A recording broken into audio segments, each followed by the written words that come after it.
नमस्कार, मैं हूं सुरेश चौहान के और आप देख रहे हैं ऑपरेशन इतिहास।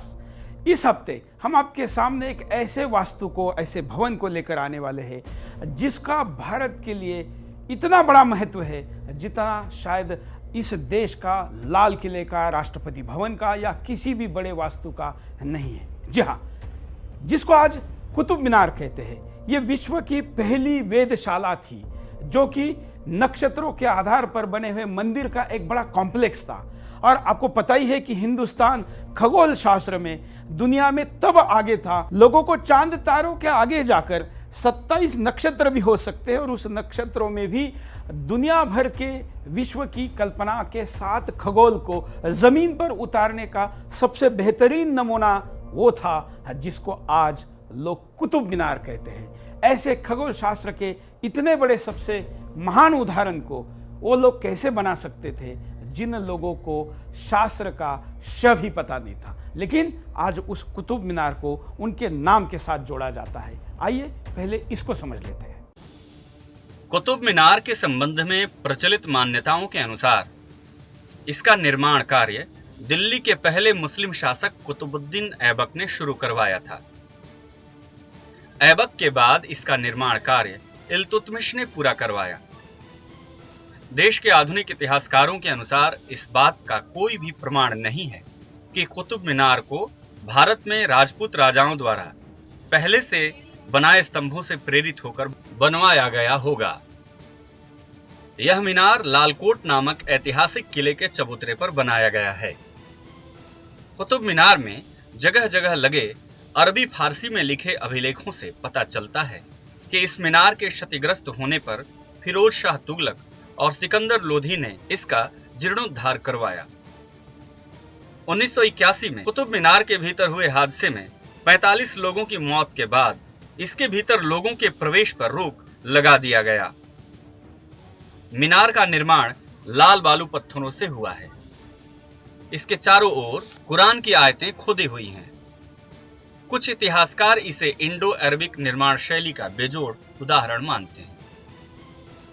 आज जिसे हम कुतुब मीनार कहते हैं, ये एक खगोल शास्त्र की प्रयोगशाला के तौर पर जो हम आपको बार बार बता रहे हैं, ये प्रयोगशाला एक बहुत बड़े वैज्ञानिक ने, वराहमिहिर जी ने शुरू की थी। और तब राजा थे, राजा विक्रमादित्य।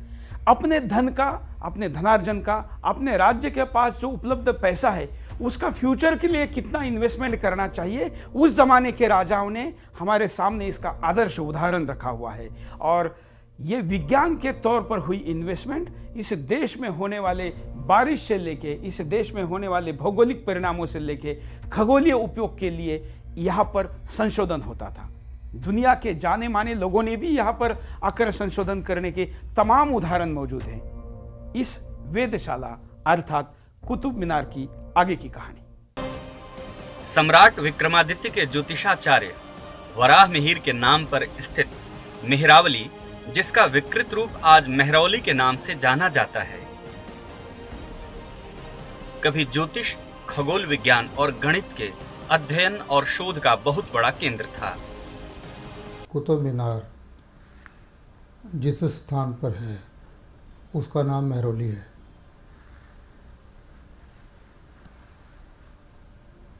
राजा विक्रमादित्य के नवरत्न थे, उनमें से एक का नाम वराहमिहिर था। वराहमिहिर के नाम से इस स्थान का नाम मेहरावली पड़ा। एक तो ये अर्थ भी है इसका, दूसरा मिहिर सूर्य को भी कहते हैं।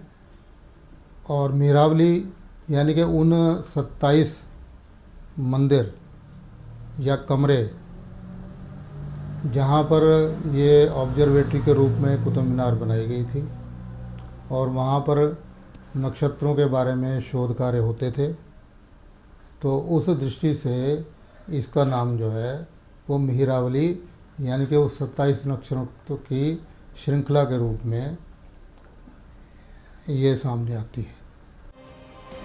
महान खगोलविद्ता वराहमिहिर ने ईसा पूर्व पहली शताब्दी में सम्राट विक्रमादित्य के द्वारा यहाँ एक बहुत बड़े वेधशाला की स्थापना करवाई थी।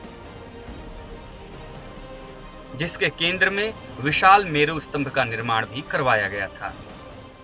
तो इसी चंद्रगुप्त विक्रमादित्य के जो ज्योतिषाचार्य थे वराहमिहिर, तो उन्होंने इसको एक ऑब्जर्वेटरी के रूप में, यानी कि वेधशाला के रूप में इसको बनाया था।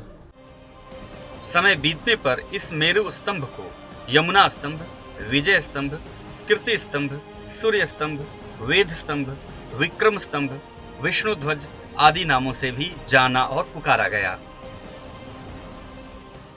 लेकिन यह निश्चित है कि कुतुब मीनार जिस क्षेत्र में स्थित है वही मुस्लिम पूर्व हिंदू शासन का या हिंदू सत्ता का केंद्र था। 1974 में सहारनपुर से प्रकाशित वराहमिहिर स्मृति ग्रंथ के संपादक केदारनाथ प्रभाकर के अनुसार मेरू स्तंभ ही कालांतर में कुतुब मीनार कहलाया। इस मेरू ध्वज की संरचना श्रीमद् भागवत पुराण में वर्णित मेरू पर्वत से मिलती है। पुराण के अनुसार मेरू की ऊंचाई पृथ्वी से ऊपर 84,000 योजन और पृथ्वी के भीतर 16,000 योजन है, अर्थात कुल ऊंचाई 1 लाख योजन। इसके निचले घेरे का परिमाप भी 16,000 योजन है। पुराण के अनुसार सूर्यादि ग्रह इस मेरू की परिक्रमा करते हैं। वराहमिहिर ने 1,000 योजन को 1 गज के बराबर मानकर मेरू स्तंभ का निर्माण करवाया। आज भी मेरू स्तंभ अर्थात कुतुब मीनार की धरती के भीतर की गहराई 16 गज है। नींव के पास मीनार का घेरा भी 16 गज है।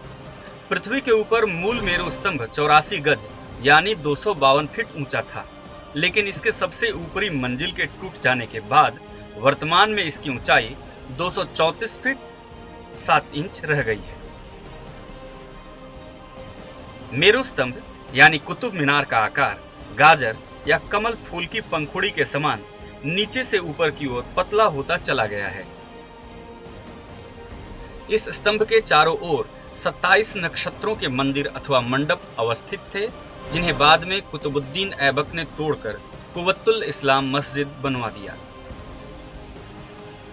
मेरू को अरबी भाषा में कुतुब और स्तंभ को मीनार कहते हैं, इसलिए अरबी भाषा के प्रभाव में इसे कुतुब मीनार भी कहा गया। इन तथ्यों से स्पष्ट हो जाता है कि कुतुब मीनार यानी मेरू स्तंभ के निर्माण का उद्देश्य ग्रहों एवं तारों के गति का अध्ययन और ज्योतिषीय शोध का था। यही कारण है कि मेरू स्तंभ को सूर्य से भी संबंधित माना गया है। सूर्य का एक नाम विष्णु भी है, इसलिए मेरू स्तंभ को विष्णु ध्वज के नाम से भी संबोधित किया गया। आज के कुव्वतुल इस्लाम मस्जिद के परिसर में स्थित लौह स्तंभ में इसे प्रांशु विष्णु ध्वजः भी कहा गया है। इस मेरू स्तंभ यानी विष्णु ध्वज के चारों ओर ग्रहों की छाया मापने के लिए स्वर्ण जड़ित लकड़ी के लट्ठ लगे हुए थे। जिन स्थानों पर लट्ठ लगाए गए थे उनके छिद्र आज भी स्तंभ पर देखे जा सकते हैं। इस प्रकार मेरू ध्वज यानी विष्णु ध्वज अर्थात आज का कुतुब मीनार अपने समय में खगोल विज्ञान और ज्योतिष के अध्ययन और शोध के एक बड़े केंद्र के रूप में विख्यात था। इस भवन को जो कुतुबुद्दीन का नाम दिया गया है, ये कुतुबुद्दीन कौन था? यह एक आक्रमणकारी था जो मध्य एशिया से भारत में लूट करने के लिए आया था। ऐसा आक्रमणकारी जिसने अजमेर में केवल 2.5 दिन का झोपड़ा बनाया, तो उसके सामने भी अपने नाम का शिलालेख लगाया कि ये उसने बनाया हुआ है। ऐसा आदमी अगर 27 नक्षत्रों वाला मंदिर और इतना बड़ा स्तंभ बना सकता है, तो उस पर अपना नाम क्यों नहीं लगाएगा, जिसका कोई प्रमाण इस पूरे भवन में इसका नाम छोड़ के नहीं है। इस भवन के बारे में जब हम कुतुब नाम को नकार रहे हैं, तब हम आपके सामने ऐसे सत्य को रख रहे हैं जिसके पूरे तथ्य हमारे पास मौजूद है। हम किसी बात को ऐसे ही नहीं कहेंगे। ऐसे कई शिलालेख, ऐसे कई कागजात, ऐसे कई तथ्य इतने साल पुराने हैं, जब इस्लाम का भी जन्म नहीं हुआ था, तो कुतुब तो बहुत छोटी चीज है। आइए इस सत्य के सारे तथ्य देखते हैं। कुतुब मीनार के कुतुबुद्दीन ऐबक और मोहम्मद गोरी से सदियों पहले वराहमिहिर द्वारा स्थापित वेधशाला होने के कई प्रमाण हैं। साथ ही पूर्वाग्रह ग्रस्त इतिहासकारों द्वारा मेरू स्तंभ या विष्णु ध्वज को कुतुबुद्दीन ऐबक द्वारा बनवाने की बात को झूठा साबित करने के लिए भी कई साक्ष्य प्रचुरता से उपलब्ध हैं। कुतुब मीनार में उपलब्ध अभिलेखों में लिखे गए तथ्यों के आधार पर यह स्पष्ट रूप से कहा जा सकता है कि कुतुब मीनार वेधशाला के रूप में प्रयुक्त संरचना थी।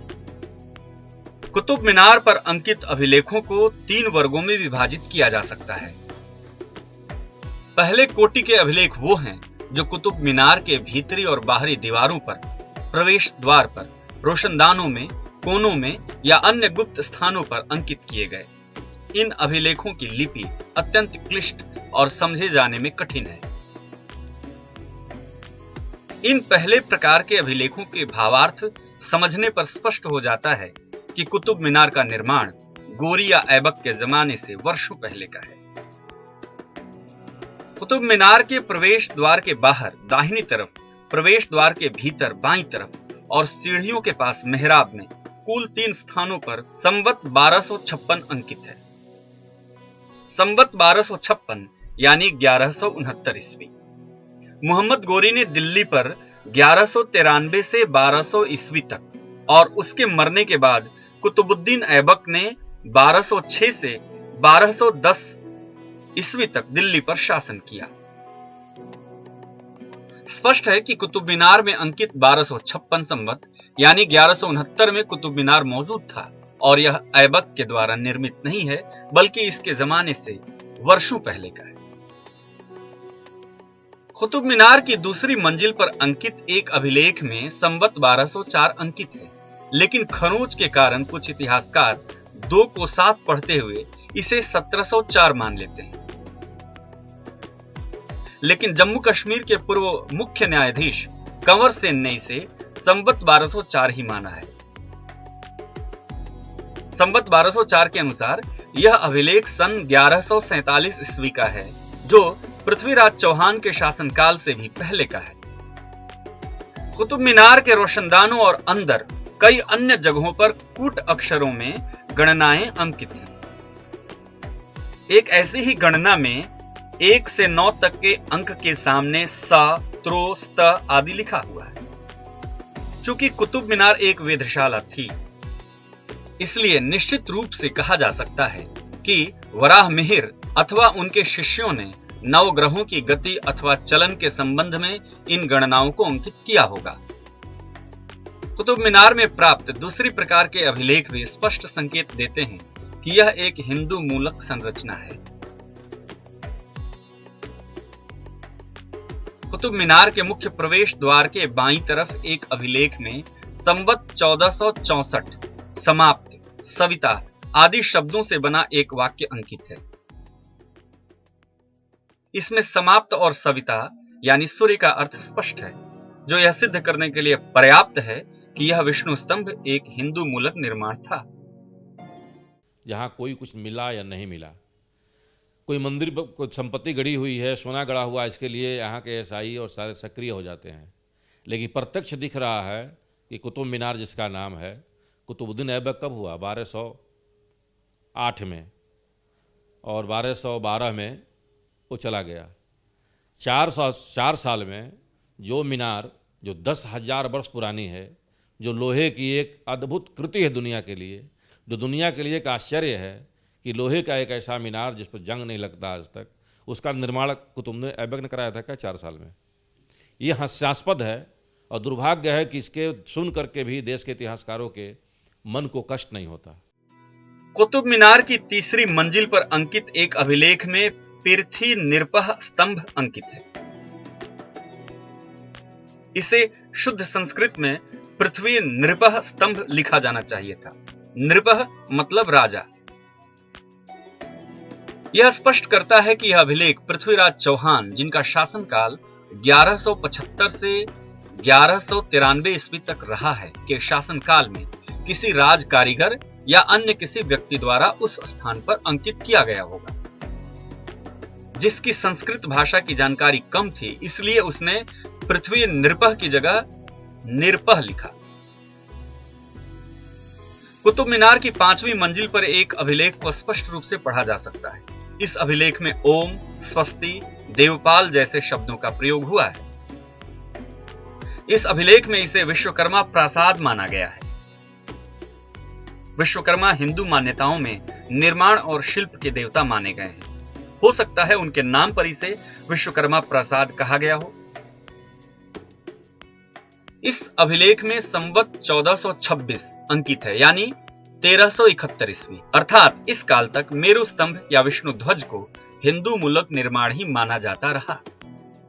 कुतुब मीनार से प्राप्त अभिलेखों में संवत वर्षों का उल्लेख और साथ ही साथ उन अभिलेखों में हिंदू मूलक शब्दों का उल्लेख इस बात की ओर स्पष्ट इशारा करते हैं कि कुतुब मीनार कुतुबुद्दीन ऐबक से वर्षों सदियों पहले का निर्माण रहा है और इसके हिंदू मूलक होने की पूरी पुष्टि हो जाती है। यह स्पष्ट है। कुतुब मीनार में तीसरे प्रकार के अभिलेख वो हैं जिसे मोहम्मद गोरी, उसके बड़े भाई गयासुद्दीन, इल्तुतमिश, अलाउद्दीन खिलजी, फिरोज शाह तुगलक और सिकंदर लोधी के द्वारा बनवाया गया। अरबी और फारसी में लिखे इन अभिलेखों में फिरोज शाह तुगलक और सिकंदर लोधी के अभिलेखों को ही विश्वसनीय माना जा सकता है, जिसमें कुतुब मीनार पर बिजली गिरने और उससे क्षतिग्रस्त हुए मीनार के जीर्णोद्धार का वर्णन है। शेष सभी अभिलेखों में निर्माणकर्ताओं ने अपनी प्रशंसाएं अंकित करवाने में कोई कोर-कसर नहीं छोड़ी। विष्णु स्तंभ से, गरुड़ स्तंभ से कुतुब मीनार हो सकता है, तो संस्कृत जहाँ लिखे गए हैं उसके बगल में किसी पत्थर पर उर्दू नहीं लिखा जा सकता क्या? तो जो भी बनाता है अपना लिखता है। यहाँ तक आज घर बना रहे हैं हम, तो घर के बाहर लिख देते हैं कि किस सन में बना, फला भवन बन गया, तो उसका मतलब थोड़ा हो गया कि जिसका नाम लिखा है वो ईंट रखा है, वो तो बाद में जब पूरा होता है बिल्डिंग तो नाम लिख जाते हैं। तो जो लोग इतना बड़ा षड्यंत्र कर रहे थे, जो संपूर्ण भारत को दारुल हरब और दारुल इस्लाम करने की योजना करके आए थे, जो संपूर्ण भारत को लूट करके यहाँ के लोगों को इस्लाम बनाने के लिए ही आए थे, लिखने और पढ़ने का उसका अध्ययन होना चाहिए। लिपि शास्त्र के लोग हैं, वो कब की लिखी हुई है, किस भाषा में लिखी गई है, उस भाषा का क्या प्रचलन था, ये सारी चीज़ें उद्घाटित हो सकती हैं। लेकिन सबसे आश्चर्य इस बात का है कि जिस कुतुबुद्दीन ऐबक को कुतुब मीनार के निर्माण का श्रेय इतिहासकार उसे देते हैं, उसका नाम किसी भी अभिलेख में नहीं आया है। आश्चर्य है कि अजमेर में 2.5 दिन का झोपड़ा बनवाने के बाद जिस ऐबक ने पूरे गर्व के साथ अपना नाम शिलालेख पर निर्माता के रूप में अंकित करवाया, उसे कुतुब मीनार के सामने निर्माणकर्ता के रूप में अपने नाम का शिलालेख लगवाने में शर्म क्यों महसूस हुई? एक बड़ा सवाल है। इस कुतुबुद्दीन का असली मालिक जो था वो मोहम्मद घुरी था, जो तब का बादशाह था। उसी ने ही घोषणा की थी कि मेरे बाद कुतुब मालिक रहेगा, या जिसको हम बादशाह कहेगा, इस राज व्यवस्था को देखेगा, ये कहा गया था। इन दोनों के समकालीन जितना भी साहित्य है, मुस्लिम साहित्य है या अन्य भारतीय भी साहित्य है, इसमें किसी में भी इन दोनों का नाम इस भवन के साथ नहीं जुड़ता है। यहाँ तक कि इन दोनों के विचारों के और प्रभावों में रहने वाले जो मुस्लिम इतिहासकार हैं, उनमें से भी किसी ने इस भवन का नाम इनके साथ नहीं जोड़ा है। कुछ ऐतिहासिक तथ्य भी देखिए। कुतुब मीनार को कुतुबुद्दीन ऐबक ने बनवाया, इसका कोई साहित्यिक प्रमाण ऐबक के समकालीन लेखकों की पुस्तकों में नहीं पाया जाता है, जो सिद्ध करता है कि कुतुब मीनार ऐबक द्वारा निर्मित नहीं माना जा सकता। हसन निजामी द्वारा रचित पुस्तक ताज उल मरसीर को भारत में मुस्लिम शासन का ब्यौरा देने वाली पहली पुस्तक माना जाता है। इस पुस्तक में कुब्बतुल इस्लाम मस्जिद के निर्माण का तो वर्णन है, लेकिन कुतुब मीनार के निर्माण पर लेखक का मौन रहना यह बताता है कि ऐबक ने कुतुब मीनार का निर्माण अगर करवाया होता तो उसका उल्लेख इस पुस्तक में जरूर हुआ होता। तो अब कुतुबुद्दीन ऐबक के समय जो लेखक हैं हम उनको कंसिडर कर लें, तो उनमें से एक लेखक है हसन निजामी। उसने एक किताब लिखा था ताजुल मासीर, और उस किताब में उसने कुतुबुद्दीन ऐबक, इल्तुतमिश, इन सब के बारे में चर्चा की है, और उसमें उसने जामे मस्जिद की चर्चा की है कि करीब 26-27 मंदिरों को तोड़ करके जामे मस्जिद को बनाया गया है। लेकिन अब ये बात अलग है कि जामे मस्जिद हमने शाहजहां के नाम पे डाला हुआ है। दिल्ली में किस जामे मस्जिद की बात कर रहा है, ये इतिहासकार खोजे उस चीज़ को, लेकिन उसने कुतुब मीनार के बारे में कुछ नहीं लिखा। जो अल्ततमश के बारे में, कुतुबुद्दीन ऐबक के बारे में कहानी लिख रहा हो, उनकी घटनाओं को लिख रहा हो, और यदि इतनी प्रसिद्ध स्मारक का निर्माण हो रहा हो उसके बारे में उल्लेख नहीं करे, ये तो संभव नहीं है। महमूद गजनवी और मोहम्मद गोरी के इतिहास के बारे में लिखने वाले इतिहासकार इब्न असीर ने भी कहीं भी कुतुब मीनार के ऐबक द्वारा निर्माण की बात नहीं लिखी है। जमीउल हियाकत व लवानी उल रिवायत नामक पुस्तक के लेखक मौलाना नरुद्दीन मोहम्मद ने 1211 से 1236 ईस्वी के बीच में उक्त पुस्तक लिखी, जिसमें समकालीन भारतीय इतिहास का वर्णन है। उसने ऐबक और गोरी के बारे में तो लिखा, लेकिन कुतुब मीनार के निर्माण का कोई उल्लेख नहीं किया। अलाउद्दीन खिलजी के समकालीन मीर खुसरू ने अपनी पुस्तक तहरीक-ई-अलाई में इस बात का वर्णन किया है कि अलाउद्दीन खिलजी ने कुतुब मीनार से बड़ा एक दूसरा मीनार बनवाने का प्रयास किया था। खिलजी उस मीनार को इतनी ऊंचाई वाला बनवाना चाहता था कि उससे ऊंची कोई दूसरी मीनार नहीं बनवाई जा सके। लेकिन खुसरू ने इस पुस्तक में ऐबक द्वारा कुतुब मीनार के बनवाए जाने की बात कहीं भी नहीं की है। अलग अलग पृष्ठभूमि के इतने इतिहासकार अगर मोहम्मद गोरी, कुतुबुद्दीन ऐबक और अलाउद्दीन खिलजी के इतिहास के बारे में लिखते हैं और कुतुब मीनार के बारे में अगर नहीं लिखते हैं, तो इससे बड़े आश्चर्य की क्या बात होगी। ये एक स्पष्ट इशारा करता है कि कुतुबुद्दीन ऐबक का कुतुब मीनार के निर्माण से कोई संबंध नहीं था। भारतीय पुरातात्विक सर्वेक्षण के पहले महानिदेशक अलेक्जेंडर कनिंघम के सहयोगी जेडी बैगलर ने भी अपनी रिपोर्ट में कुतुब मीनार को हिंदू भवन माना था। तो अब कुतुब मीनार का यदि कॉन्टेक्स्ट ले लें तो 1860 के आसपास में अपना नेशनल आर्काइव के लीडरशिप रोल में कनिंघम आए थे, और 1971-72 में जो कनिंघम के असिस्टेंट थे बैगलर, उन्होंने एक कुतुब मीनार के ऊपर में अपनी रिपोर्ट दी थी, जिसमें उन्होंने बहुत क्लियरली मेंशन किया था कि ये हिंदू आर्किटेक्चर है। उसे हम क्यों नहीं स्वीकार करते हैं? उसको एटलीस्ट हमारे इतिहासकार जो है कंसीडर क्यों नहीं करते हैं वन ऑफ द डॉक्यूमेंट के रूप में? अच्छा, लेकिन कनिंघम ने उसकी रिपोर्ट को मानने से इनकार कर दिया और कुतुब मीनार को एक इस्लामिक संरचना मानने की गलती कर बैठा, हालांकि वह खुद यह निर्णय लेते समय भ्रम की स्थिति में था। ऐतिहासिक प्रमाणों के बाद आइए अब हम नजर डालते हैं इसकी जो बनावट है, इसकी जो वास्तु है, उसके कला की तरफ।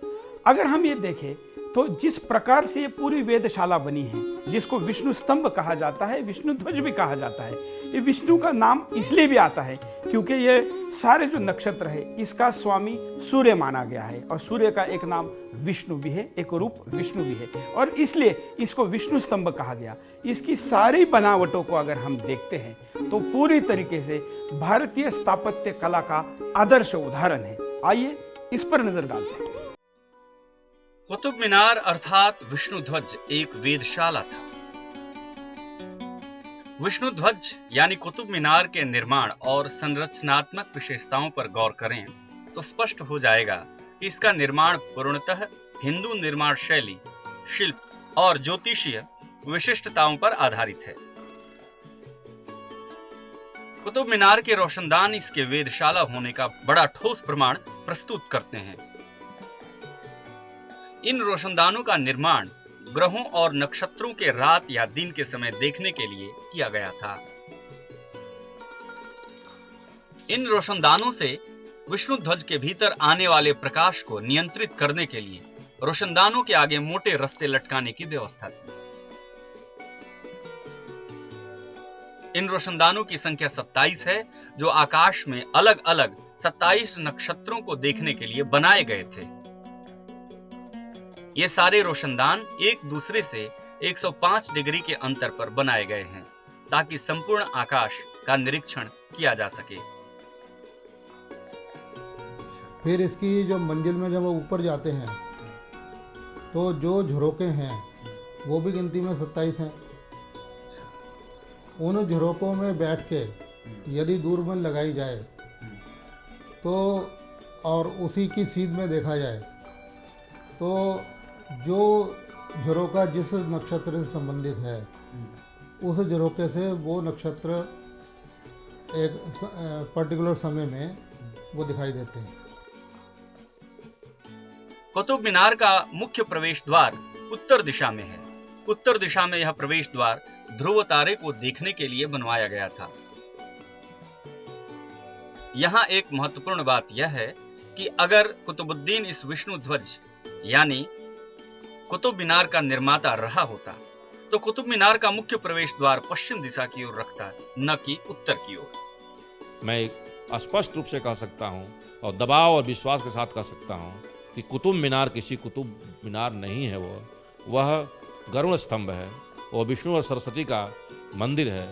वहाँ तमाम जैन और हिंदू मंदिरों को तोड़कर उसके अवशेष से जल्दी जल्दी बनाया गया उतना बड़ा प्रकल्प, उतना बड़ा मॉन्यूमेंट कोई 2 साल और 3 साल के किसी गुलाम शासन के द्वारा बनाना यह हास्यास्पद ही है, असंभव है। इसलिए उसको ये कहना कुतुबुद्दीन ऐबक का मस्जिद या कुतुब मीनार, यह केवल हमको अपमानित करने का, भारत के मन को अपमानित करने का, भारत के इतिहास को विकृत करने का एक षड्यंत्र है।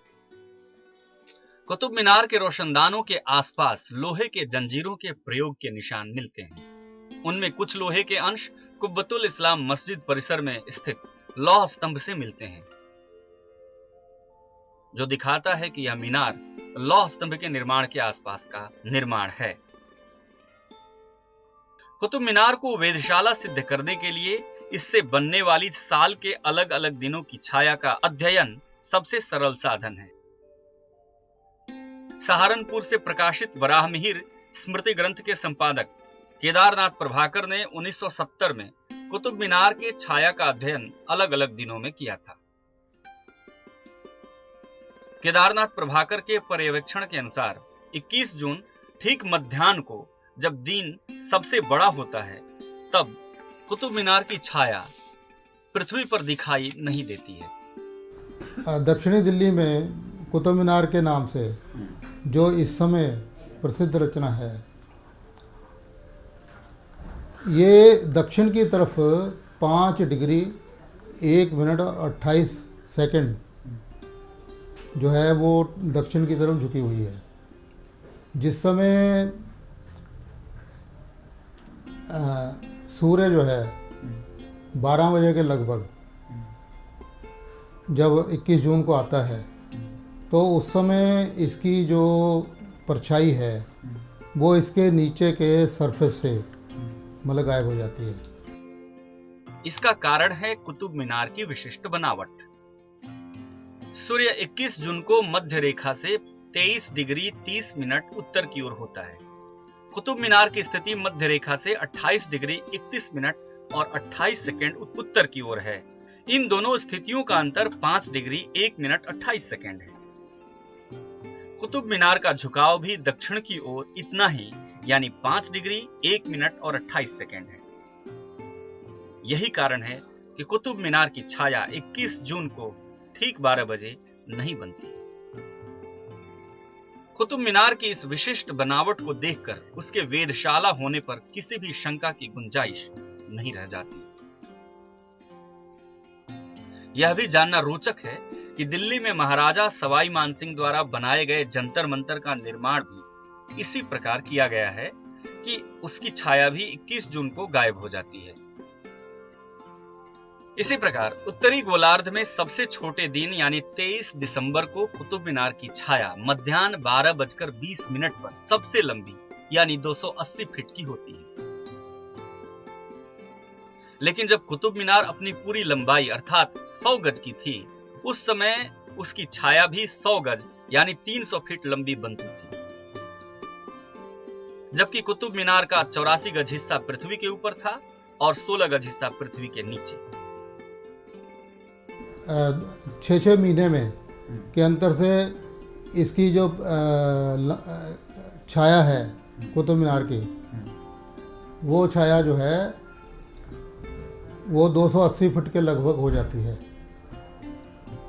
और फिर 3-3 मास के गैप से जो आप यूँ समझिए कि पूर्व और पश्चिम की दिशाओं में 105 फुट दोनों तरफ हो जाती है। तो ऐसा क्यों होता है? तो ये एक वेधशाला थी और ज्योतिष शास्त्र से संबंधित जो भी ज्ञान था उसका इससे अध्ययन किया जाता था इसके माध्यम से। और जो 27 हमारे नक्षत्र माने गए हैं। उत्तरी गोलार्ध में जब रात दिन बराबर होते हैं यानी 21 मार्च को ठीक मध्याह्न में बनने वाली कुतुब मीनार की छाया और भी अद्भुत है। इस छाया की विशेषता है कि इसमें कुतुब मीनार की लंबाई वाली छाया गायब होकर इसके 5 छज्जों की छाया एक के ऊपर एक रखे हुए 5 औंधे घड़े की छाया के समान बनती है। कुतुब मीनार की छाया के अध्ययन का निष्कर्ष और इसके 5 डिग्री अंश पर झुकाव और साथ ही साथ इसमें विशिष्ट प्रकार से बने 27 रोशनदान इस बात के इशारा के लिए, इस बात की पुष्टि के लिए काफी हैं कि ये कुतुब मीनार जो कि विष्णु स्तंभ था वास्तव में एक वेधशाला के रूप में प्रयुक्त होने वाला भवन था। अब सवाल यह है कि जिस मेरु स्तंभ यानी विष्णु ध्वज अर्थात आज के कुतुब मीनार के कण कण में वेधशाला होने के इतने अकाट्य प्रमाण मौजूद हों, उसे एक बर्बर आक्रमणकारी जिसे खगोल विज्ञान और ज्योतिष का क ख भी पता नहीं हो, उसके द्वारा बनाया घोषित कर देना संपूर्ण भारतीय सभ्यता का अपमान नहीं तो और क्या है। सादा जीवन उच्च विचार ये भारत के लोगों की जीवन शैली थी और इसलिए सोने की चिड़िया कहे जाने वाले इस देश के लोगों के घरों में वो सामर्थ्य या वो सारी सोने वाली चीजें नहीं दिखती थी। लेकिन अगर उसको देखना है तो हमारे मंदिरों में वो दिखती थी, क्योंकि मंदिर तब एक तरीके से आज के बैंक का काम करते थे और समाज का संतुलन और आवश्यकता अनुसार उसको जरूरतें पूरे करने का काम भी करते थे। इसलिए यहाँ के मंदिर बहुत अमीर थे। पिछले दिनों पद्मनाभन मंदिर में निकला हुआ हजारों टन सोना इसी का उदाहरण है। और यह कुतुब मीनार जिसको आज हम कहते हैं, जो विष्णु स्तंभ है, यहाँ पर जो 27 नक्षत्र मंदिर थे वहाँ पर भी भारत के सामर्थ्यशाली, गौरवशाली, विद्वान होने के साथ साथ धनवान होने की भी तमाम उदाहरण थे। और यही एक कारण था कि लुटेरों को इस जगह पर आकर इतिहास को ही नहीं बल्कि भूगोल को भी तोड़ मरोड़ करने का एक ऐसा मौका मिला जो सोने की लालच से खींच कर लाया। भारत के मंदिर समृद्ध होने का एक उदाहरण अगर मैं देना चाहूं तो जितने भी आक्रमणकारी आए वो किसी भी धर्म के थे, किसी भी देश के थे या दुनिया के किसी भी हिस्से से आए थे, उन्होंने भारत में सबसे पहले अगर लूट कहीं पर की तो मंदिरों पर की। और यही एक कारण था कि यह विष्णु स्तंभ के चारों तरफ जो 27 मंदिर थे नक्षत्रों के, इन मंदिरों को भी लूटा गया। इसके अंदर ऐसे ऐसे बड़े बड़े और स्वर्ण जड़ित यंत्र भी थे, उन नक्षत्रों का प्रतिनिधित्व करने वाले। इन यंत्रों का धार्मिक महत्व था, लेकिन इसके बावजूद भी लुटेरों ने उन्हें नहीं छोड़ा। दिल्ली के कुतुब परिसर स्थित कुव्वतुल इस्लाम यानी इस्लाम की ताकत के नाम से जाना गया मस्जिद भारत में बने सबसे पुरानी मस्जिदों में से एक है। लेकिन इसके निर्माण और विस्तार का इतिहास मध्य युग की बर्बरता और धर्मांधता की पराकाष्ठा की वो कहानी है जिसे सुनकर मानवता शर्मसार हो उठती। इतिहासकार कहते हैं कि कुतुबुद्दीन ऐबक ने 1192 ईस्वी में इस मस्जिद को दिल्ली पर विजय प्राप्त करने के बाद 27 मंदिरों को तोड़कर बनवाया था। कुव्वतुल इस्लाम मस्जिद के पूर्वी प्रवेश द्वार के बगल में लगे कुतुबुद्दीन ऐबक द्वारा फारसी में लिखवाए अभिलेख के अनुसार यह मस्जिद सूर्य के घेरे में 27 बुत खानों यानी मंदिरों को तोड़कर बनाया गया था। ऐतिहासिक प्रमाणों के आधार पर इतिहासकारों ने माना है कि कुव्वतुल इस्लाम मस्जिद आज जिस स्थान पर जीर्ण शीर्ण अवस्था में खड़ा है वहां कभी पृथ्वीराज चौहान द्वारा बनवाया हुआ प्रसिद्ध विष्णु मंदिर था। उस मंदिर की दूसरी मंजिल पर मस्जिद बनाया गया था। इस मस्जिद का भाग आज भी पृथ्वी से लगभग 20 फीट ऊंचा है। मंदिर से सटे क्षेत्र में विश्व की पहली वेधशाला थी, जिसके मध्य में मेरु स्तंभ अर्थात कुतुब मीनार था, जिसकी चर्चा पहले भी की जा चुकी है। मेरु स्तंभ एक तालाब के बीच में स्थित था, जिसके पूर्व और पश्चिम में 27 नक्षत्रों को समर्पित 27 मंदिर थे। इन नक्षत्र मंदिरों में हर नक्षत्र के देवता की मूर्ति भी स्थापित थी। कुतुबुद्दीन ऐबक दिल्ली विजय के अहंकार में जब इन मंदिरों को नष्ट कर रहा था, तो शायद उसे पता नहीं था कि धर्मांधता के अंधकार में वह ज्ञान विज्ञान के एक महान केंद्र को नष्ट कर सभ्यता को अज्ञानता और पाशविकता के रसातल में ले जा रहा है। इन 27 मंदिरों को तोड़ने से जो सामग्रियां मिली थी, उनकी कुल कीमत उस समय 5 करोड़ 45 लाख देलीवाल थी। देलीवाल उस समय दिल्ली की प्रचलित मुद्रा थी। आज बाजार में एक देलीवाल की संभावित कीमत 50 रुपए के करीब हो, अर्थात आज के मूल्य में इन 27 नक्षत्र मंदिरों को तोड़ने से प्राप्त सामग्रियां लगभग 3 अरब रुपए की कीमत की थी। इन नक्षत्र मंदिरों के अलावा पृथ्वीराज चौहान के आराध्य देव भगवान विष्णु का मंदिर भी ऐबक ने तुड़वा दिया। इस विष्णु मंदिर के प्रांगण में बने लौह स्तंभ भारत के अद्भुत प्राचीन विज्ञान कौशल का उत्कृष्ट नमूना था, जो आज भी सदियों के बाद भी विद्यमान है। सदियां बीत जाने के बाद भी आज यह स्तंभ जंग रहित रहकर सीना ताने खड़ा है। इसके चबूतरे पर ब्रह्मा जी की मूर्ति थी, जिसे आतताइयों ने तोड़ डाला। इस लौह स्तंभ पर गुप्त लिपि में लिखित 3 छंद आज भी मौजूद हैं। इन छंदों में चंद्रगुप्त द्वितीय के ऐश्वर्य और पराक्रम का वर्णन है। जो आयरन पिलर है कुतुब मीनार में, उसके ऊपर में ब्राह्मी लिपि में संस्कृत भाषा में बहुत स्पष्ट रूप में यह लिखा हुआ है कि ये जो टावर है इसका नाम विष्णु ध्वज है, और इसे राजा चंद्र ने बनाया। राजा चंद्र एक छत्र राजा था, विश्व दिग्विजयी राजा था। तो उस लिपि को जो प्रमाण के तौर पे उस आयरन पिलर पे लिखा हुआ, उसको हम क्यों नहीं ले रहे एक प्रमाण कुतुब मीनार के हिस्ट्री के रूप में? अब हम इसलिए नहीं ले पा रहे हैं क्योंकि वो जो आयरन पिलर वो कम से कम 1600 साल पुराना है। तो पूरा का पूरा यदि हम उसको प्रमाण ले लेते हैं, तब तो वो विष्णु ध्वज जो है, जिसको हम आज कुतुब मीनार के नाम से जानते हैं, वो कम से कम 1600 साल पुराना तो होगा ही होगा। वो जो लोहे की लाट है, उस पर जो प्राचीन अभिलेख है वो ब्राह्मी लिपि में है, और उसमें किसी राजा चंद्र का नाम है। उस चंद्र को आधुनिक विद्वत्ता ने चंद्रगुप्त से आइडेंटिफाई किया है, और चंद्रगुप्त से आइडेंटिफाई करके फिर उन्होंने चंद्रगुप्त विक्रमादित्य किया है, क्योंकि गुप्त वंश के अंदर 2 चंद्रगुप्त हुए हैं, एक समुद्रगुप्त का पिता और एक समुद्रगुप्त का पुत्र। जो उसका पुत्र हुआ है उसको विक्रमादित्य कहते हैं। ऐसा माना जाता है कि वराहमीर के समय में इस पूरे क्षेत्र को मिहिरावली कहा जाता था, जो अब अपभ्रंश के रूप में महरौली के नाम से जाना जाता है। वराहमिहिर सम्राट विक्रमादित्य के राज दरबार के राज ज्योतिष थे। साथ ही साथ वो खगोल विज्ञानी और गणितज्ञ भी थे, जो मिहिरावली में अपने सहयोगियों के साथ रहकर गणित विज्ञान और ज्योतिष शिक्षा का पठन पाठन किया करते थे। आक्रमणकारी कुतुबुद्दीन ऐबक द्वारा नक्षत्र मंदिरों और विष्णु मंदिर के तोड़ देने से उस समय के ज्ञान विज्ञान और उत्कृष्ट सभ्यता संस्कृति का एक महान प्रतीक भी नष्ट हो गया। इन 27 मंदिरों को तोड़कर जो कुव्वतुल इस्लाम मस्जिद बनाई गई, ये मध्ययुगीन इतिहास की सबसे बड़ी बर्बरता का उदाहरण भी है। ये किसी पराये इतिहास लिखने वालों ने नहीं लिखा, बल्कि उन इस्लामिक इतिहासकारों ने भी इस बात को स्वीकारा है।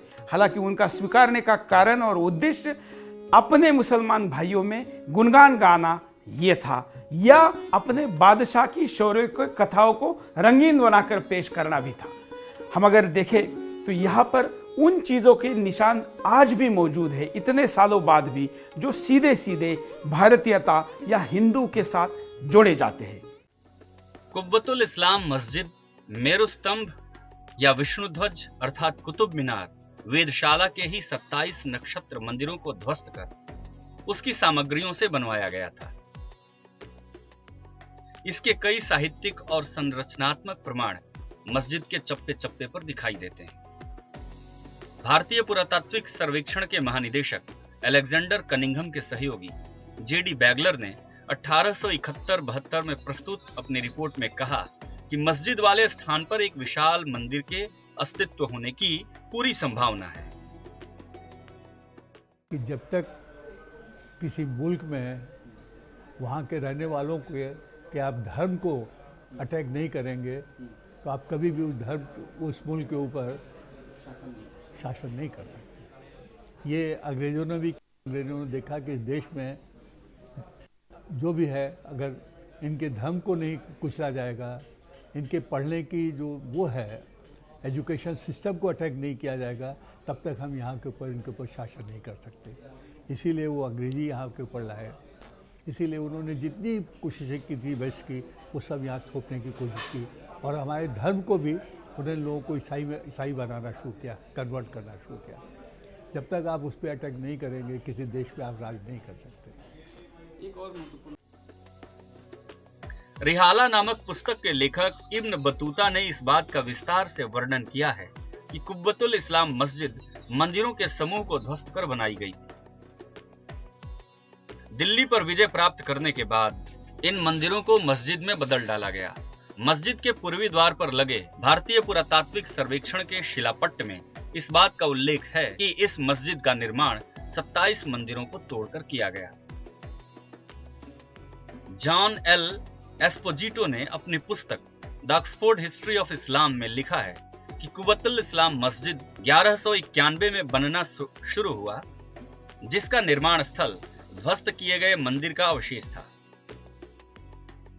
उस ध्वस्त किए गए मंदिर के मलबे का प्रयोग भी मस्जिद बनाने में किया गया। जॉन ने यह भी लिखा कि मंदिर परिसर में 400 ईसा पूर्व निर्मित और विष्णु को समर्पित एक विशाल लौह स्तंभ भी था। अलीगढ़ मुस्लिम विश्वविद्यालय के संस्थापक सैयद अहमद ने भी अपनी पुस्तक असर उस सनादीद में मंदिरों को तोड़कर मस्जिद बनाने की बात का उल्लेख किया है। कुव्वतुल इस्लाम मस्जिद के हर स्तंभ, दीवार और परिसर के अन्य जगहों पर बनी नक्काशियां, भित्ति प्रतिमाएं, अलंकरण, तोरण एवं अन्य कलात्मक कार्य यह स्पष्ट रूप से प्रदर्शित करते हैं कि ये किसी अद्भुत और समृद्ध मंदिर के अंग रहे हैं, जिन्हें बर्बर आक्रमणकारियों ने तोड़ डाला। लेकिन जो उसके पिलर्स के ऊपर जो इंस्क्रिप्शन दिया हुआ है, जिसमें कि साफ साफ लिखा हुआ है कि 27 मंदिरों को तोड़ करके ये मस्जिद गई थी। अच्छा, उनके जो पिलर्स हैं, खासकर जिसके ऊपर की मस्जिद स्टैंड करती है, वो बिल्कुल हिंदू मंदिर के हैं। और जो सब जितने मंदिर हैं वो सब कोई जो बने हैं वो 9 शताब्दी के बीच के हैं, और उनकी जो कलाकृति है, मंदिरों का जो शेप है, वो उसी समय का चीज़ें हैं सब। तो ये कहना किसी को कि जब शुरू में ये जो मुसलमानों ने जो जिन्होंने देश को जीता था, उन्होंने जब भी इस तरीके के कुछ बनाए हैं, चाहे वो यहाँ हो, हमारे दिल्ली में हो, चाहे और भी जगहों के ऊपर है, तो सब जगह उन्होंने क्या किया है कि जो मंदिरों को तोड़ा है, मंदिरों को तोड़ करके उन्होंने अपने स्ट्रक्चर बनाए हैं। इस मस्जिद की बाहरी दीवार पर आज भी गणेश की एक प्रतिमा स्थापित है। मस्जिद परिसर स्थित लौह स्तंभ, जिस पर संस्कृत भाषा में राजा चंद्रगुप्त द्वितीय के शौर्य एवं पराक्रम का वर्णन मिलता है, इसके मंदिर होने का एक अकाट्य प्रमाण है। कुव्वतुल इस्लाम मस्जिद की दीवारों पर बने हुए ये भित्ति चित्र, ये प्रतिमाएं और इसके स्तंभों पर बने हुए ये अलंकरण इस बात की पुष्टि करते हैं कि यह वास्तव में पहले मंदिर का अंश रहा होगा, बाद में जिसे तोड़कर मस्जिद के रूप में परिणत कर दिया गया। इन प्रमाणों को देखने के बाद स्वतः ही स्पष्ट हो जाता है कि विष्णु मंदिर के स्थल पर 27 नक्षत्र मंदिरों को तोड़कर बनाए गए कुव्वतुल इस्लाम मस्जिद का निर्माण एक पुष्पित पल्लवित संस्कृति के प्रतीक को निर्दयता पूर्वक नष्ट कर जिस प्रकार किया गया, उसे सिद्ध करने के लिए अब शायद किसी और प्रमाण की आवश्यकता नहीं है। आज के एपिसोड से तो यह एस्टेब्लिश हो ही गया है कि ये कुतुब मीनार नहीं है, इसके ऊपर नाम चिपकाया गया है। वास्तव ये है विष्णु स्तंभ। तो उस क्षेत्र में रहने वाले लोग या उस तरफ जाने वाले लोग अब कुतुब मीनार नहीं विष्णु स्तंभ कहें, बोलना शुरू करिए, कुछ सालों बाद वो अपने आप स्थापित हो जाएगा। ऐसे सत्य को स्थापित करने के लिए आज हमने जैसे एक पर्दा उठाया, अगले हफ्ते हम फिर किसी ऐसे स्मारक को आपके सामने लेकर आएंगे जिसको इतिहास के कालिक ने ढक कर रखा है, वो भी हम आपके सामने लेकर आएंगे। और इस कार्यक्रम में जो लोग सहयोग करना चाहते हैं, क्योंकि इतिहास की सच्चाई को प्रस्तावित करने के लिए ऐतिहासिक प्रयासों की जरूरत है और वो प्रयास आपके सहयोग के बगैर नहीं हो सकते। अगर आप भी जुड़ना चाहते हैं तो हमें ऐसे हजारों लोगों की आवश्यकता है जो इस मुहिम में हमारा साथ दें। हमारे विभिन्न नंबरों पर और सोशल हैंडल पर आप हमें संपर्क करें, हम आपका स्वागत करते हैं। आज के लिए इतना ही, नमस्कार।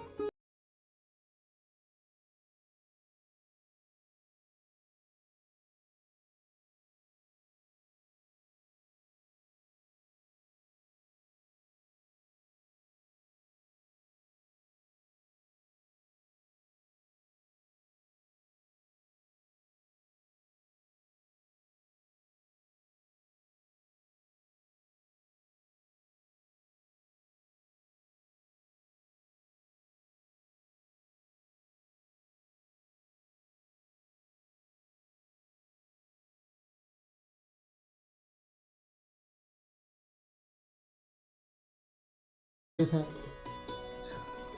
उन झरोकों में बैठ के यदि दूरबीन लगाई जाए तो और उसी की सीध में देखा जाए तो जो झरोका जिस नक्षत्र से संबंधित है उस झरोके से वो नक्षत्र एक पर्टिकुलर समय में वो दिखाई देते हैं।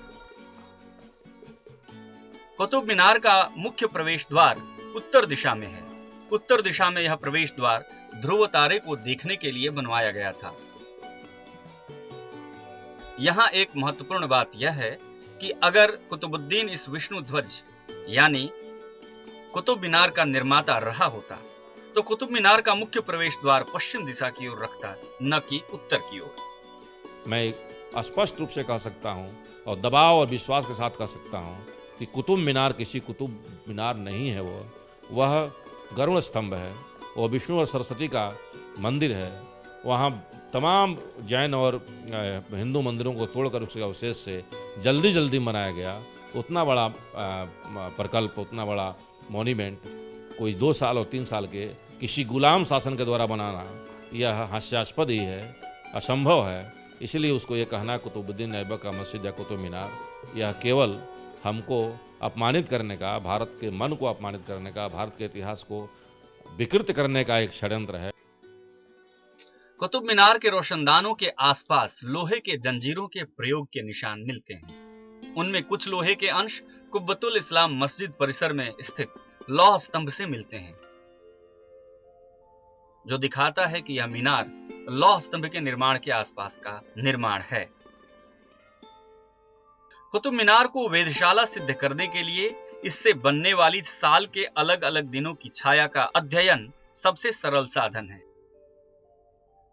सहारनपुर से प्रकाशित वराहमिहिर स्मृति ग्रंथ के संपादक केदारनाथ प्रभाकर ने 1970 में कुतुब मीनार के छाया का अध्ययन अलग अलग दिनों में किया था। केदारनाथ प्रभाकर के पर्यवेक्षण के अनुसार 21 जून ठीक मध्याह्न को जब दिन सबसे बड़ा होता है तब कुतुब मीनार की छाया पृथ्वी पर दिखाई नहीं देती है। दक्षिणी दिल्ली में कुतुब मीनार के नाम से जो इस समय प्रसिद्ध रचना है। ये दक्षिण की तरफ 5 डिग्री 1 मिनट और 28 सेकंड जो है वो दक्षिण की तरफ झुकी हुई है। जिस समय सूर्य जो है 12 बजे के लगभग जब 21 जून को आता है तो उस समय इसकी जो परछाई है वो इसके नीचे के सरफेस से मतलब गायब हो जाती है। इसका कारण है कुतुब मीनार की विशिष्ट बनावट। सूर्य 21 जून को मध्य रेखा से 23 डिग्री 30 मिनट उत्तर की ओर होता है।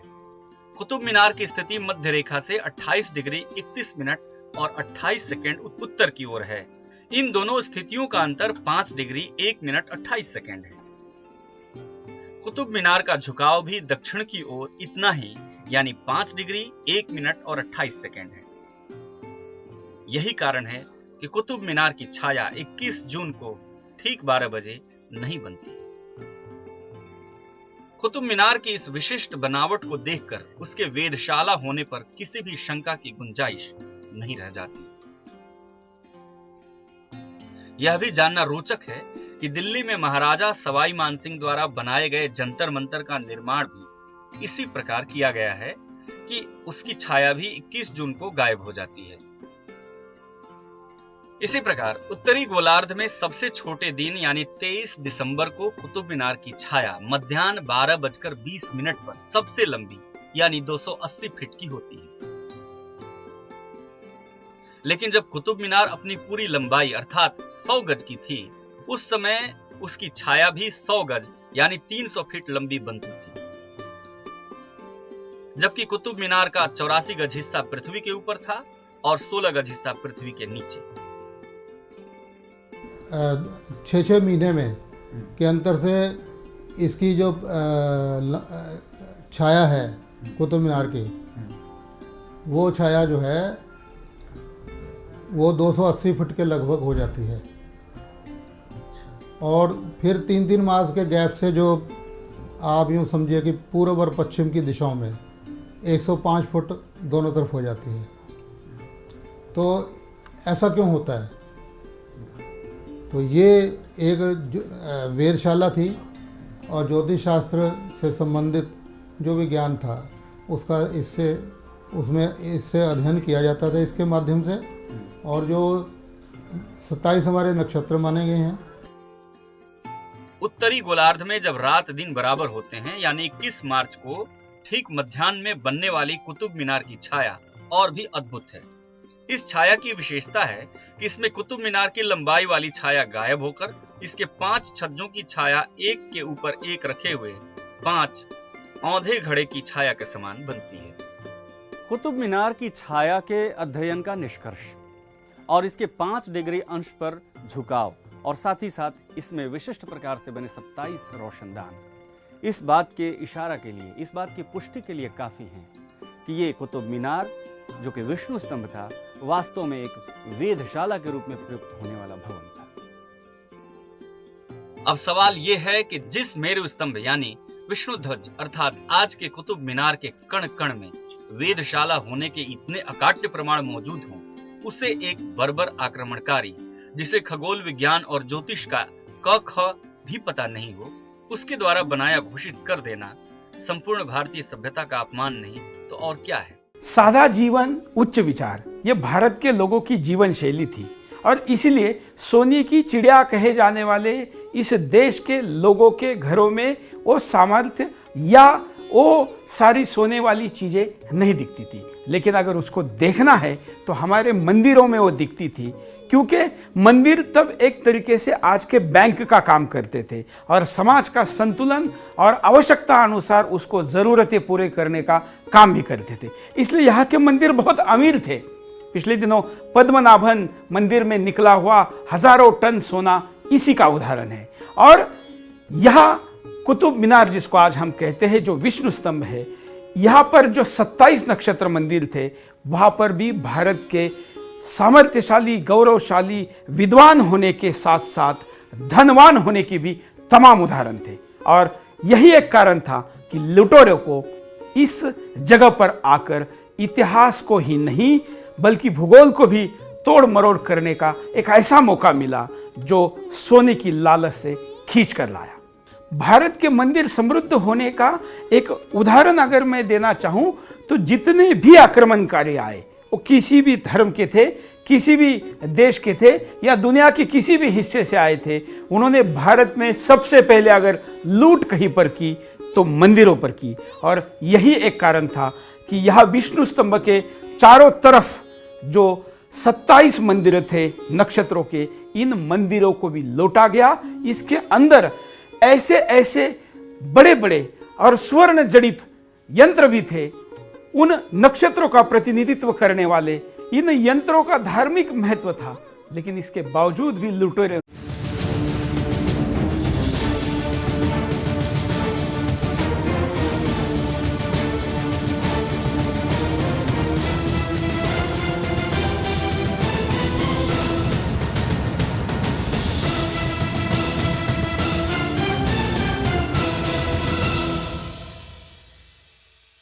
नमस्कार, मैं हूं सुरेश चौहान की और आप देख रहे हैं ऑपरेशन इतिहास। इस हफ्ते हम आपके सामने एक ऐसे वास्तु को, ऐसे भवन को लेकर आने वाले हैं जिसका भारत के लिए इतना बड़ा महत्व है जितना शायद इस देश का लाल किले का, राष्ट्रपति भवन का या किसी भी बड़े वास्तु का नहीं है। जी हाँ, जिसको आज कुतुब मीनार कहते हैं। ये विश्व की पहली वेधशाला थी जो कि नक्षत्रों के आधार पर बने हुए मंदिर का एक बड़ा कॉम्प्लेक्स था।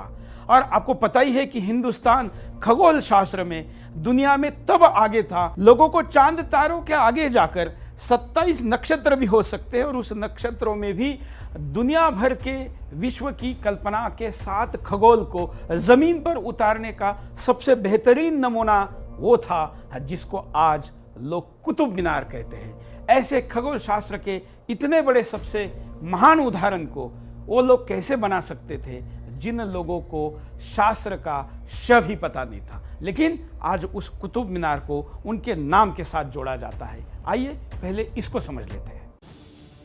कुतुब मीनार के संबंध में प्रचलित मान्यताओं के अनुसार इसका निर्माण कार्य दिल्ली के पहले मुस्लिम शासक कुतुबुद्दीन ऐबक ने शुरू करवाया था। ऐबक के बाद इसका निर्माण कार्य इल्तुतमिश ने पूरा करवाया।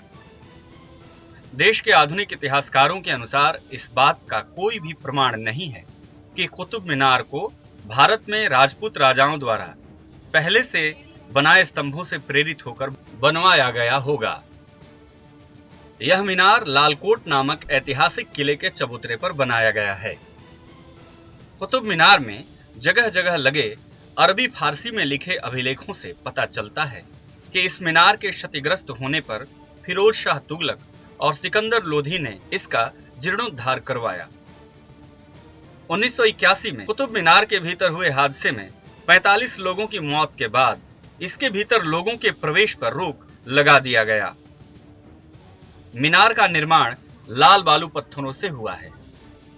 इसके चारों ओर कुरान की आयतें खुदी हुई हैं।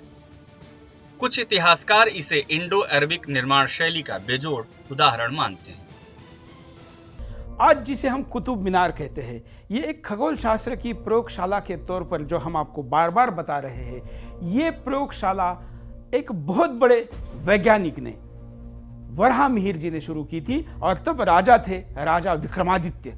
अपने धन का, अपने धनार्जन का, अपने राज्य के पास जो उपलब्ध पैसा है उसका फ्यूचर के लिए कितना इन्वेस्टमेंट करना चाहिए, उस जमाने के राजाओं ने हमारे सामने इसका आदर्श उदाहरण रखा हुआ है। और ये विज्ञान के तौर पर हुई इन्वेस्टमेंट इस देश में होने वाले बारिश से लेके, इस देश में होने वाले भौगोलिक परिणामों से लेके खगोलीय उपयोग के लिए यहाँ पर संशोधन होता था। दुनिया के जाने माने लोगों ने भी यहाँ पर आकर संशोधन करने के तमाम उदाहरण मौजूद हैं। इस वेधशाला अर्थात कुतुब मीनार की आगे की कहानी। सम्राट विक्रमादित्य के ज्योतिषाचार्य वराहमिहिर के नाम पर स्थित मेहरावली, जिसका विकृत रूप आज मेहरौली के नाम से जाना जाता है, कभी ज्योतिष, खगोल विज्ञान और गणित के अध्ययन और शोध का बहुत बड़ा केंद्र था। कुतुब मीनार जिस स्थान पर है उसका नाम मेहरौली है।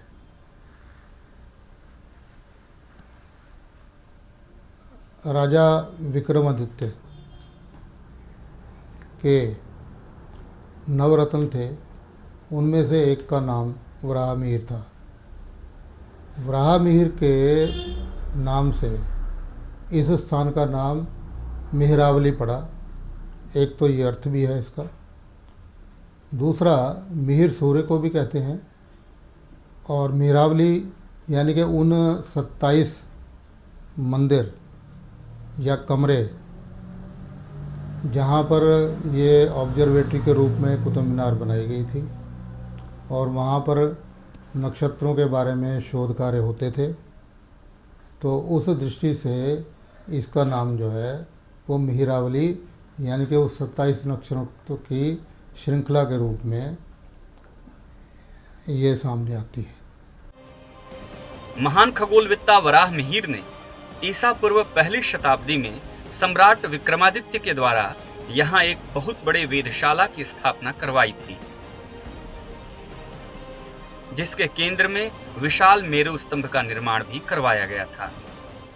तो इसी चंद्रगुप्त विक्रमादित्य के जो ज्योतिषाचार्य थे वराहमिहिर, तो उन्होंने इसको एक ऑब्जर्वेटरी के रूप में यानी कि वेधशाला के रूप में इसको बनाया था। समय बीतने पर इस मेरु स्तंभ को यमुना स्तंभ, विजय स्तंभ, कीर्ति स्तंभ, सूर्य स्तंभ, वेद स्तंभ, विक्रम स्तंभ, विष्णु ध्वज आदि नामों से भी जाना और पुकारा गया। लेकिन यह निश्चित है कि कुतुब मीनार जिस क्षेत्र में स्थित है वही मुस्लिम पूर्व हिंदू शासन का या हिंदू सत्ता का केंद्र था। 1974 में सहारनपुर से प्रकाशित वराहमिहिर स्मृति ग्रंथ के संपादक केदारनाथ प्रभाकर के अनुसार मेरु स्तंभ ही कालांतर में कुतुब मीनार कहलाया। इस मेरु ध्वज की संरचना श्रीमद् भागवत पुराण में वर्णित मेरु पर्वत से मिलती है। पुराण के अनुसार मेरु की ऊंचाई पृथ्वी से ऊपर 84,000 योजन और पृथ्वी के भीतर 16,000 योजन है, अर्थात कुल ऊंचाई 1 लाख योजन। इसके निचले घेरे का परिमाप भी 16,000 योजन है। पुराण के अनुसार सूर्यादि ग्रह इस मेरु की परिक्रमा करते हैं। वराहमिहिर ने 1000 योजन को 1 गज के बराबर मानकर मेरु स्तंभ का निर्माण करवाया। आज भी मेरु स्तंभ अर्थात कुतुब मीनार की धरती के भीतर की गहराई 16 गज है। नींव के पास मीनार का घेरा भी 16 गज है। पृथ्वी के ऊपर मूल मेरु स्तंभ 84 गज यानी 252 फीट ऊंचा था, लेकिन इसके सबसे ऊपरी मंजिल के टूट जाने के बाद वर्तमान में इसकी ऊंचाई 234 फीट 7 इंच रह गई है। मेरु स्तंभ यानी कुतुब मीनार का आकार गाजर या कमल फूल की पंखुड़ी के समान नीचे से ऊपर की ओर पतला होता चला गया है। इस स्तंभ के चारों ओर 27 नक्षत्रों के मंदिर अथवा मंडप अवस्थित थे, जिन्हें बाद में कुतुबुद्दीन ऐबक ने तोड़कर कुव्वतुल इस्लाम मस्जिद बनवा दिया। मेरु को अरबी भाषा में कुतुब और स्तंभ को मीनार कहते हैं, इसलिए अरबी भाषा के प्रभाव में इसे कुतुब मीनार भी कहा गया। इन तथ्यों से स्पष्ट हो जाता है कि कुतुब मीनार यानी मेरु स्तंभ के निर्माण का उद्देश्य ग्रहों एवं तारों के गति का अध्ययन और ज्योतिषीय शोध का था। यही कारण है कि मेरु स्तंभ को सूर्य से भी संबंधित माना गया है। सूर्य का एक नाम विष्णु भी है, इसलिए मेरु स्तंभ को विष्णु ध्वज के नाम से भी ने उन्हें नहीं छोड़ा। दिल्ली के कुतुब परिसर स्थित कुव्वतुल इस्लाम यानी इस्लाम की ताकत के नाम से जाना गया मस्जिद भारत में बने सबसे पुरानी मस्जिदों में से एक है। लेकिन इसके निर्माण और विस्तार का इतिहास मध्य युग की बर्बरता और धर्मांधता की पराकाष्ठा की वो कहानी है जिसे सुनकर मानवता शर्मसार हो उठती। इतिहासकार कहते हैं कि कुतुबुद्दीन ऐबक ने 1192 ईस्वी में इस मस्जिद को दिल्ली पर विजय प्राप्त करने के बाद 27 मंदिरों को तोड़कर बनवाया था। कुव्वतुल इस्लाम मस्जिद के पूर्वी प्रवेश द्वार के बगल में लगे कुतुबुद्दीन ऐबक द्वारा फारसी में लिखवाए अभिलेख के अनुसार यह मस्जिद सूर्य के घेरे में 27 बुद्ध खानों यानी मंदिरों को तोड़कर बनाया गया था। ऐतिहासिक प्रमाणों के आधार पर इतिहासकारों ने माना है कि कुव्वतुल इस्लाम मस्जिद आज जिस स्थान पर जीर्ण शीर्ण अवस्था में खड़ा है, वहां कभी पृथ्वीराज चौहान द्वारा बनवाया हुआ प्रसिद्ध विष्णु मंदिर था।